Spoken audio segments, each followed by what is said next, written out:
balik mana gawe mana kamu masih coba kenapa anak rupiah anak kamu semua ya hanya gawe aku ya bapak itu langsung bapaknya ngomong baliklah aku nih tentang gitu tentangnya masih aku udah doang tentangnya jadi gepoknya kan pakuling itu ditutusin kepala aku pecah beling asbak itu kan yang lancip-lancip itu ditutusin kepala aku kali-kali di bocor kan loh jadi sudah itu langsung lari ya kembali ke rumah ada itu dia ada aku tuh ibu kotanya karena nak melindungi kepala aku kan jadi kena asbak itu belah juga jadi mantul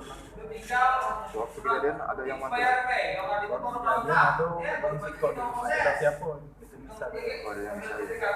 tapi itu bisa kan sudah aku di luka itu sudah aku ditutupnya tahu kamu udah tahu teman uangnya tahu udah tahu dari berapa jauh kan banyak kejadian berapa ini lah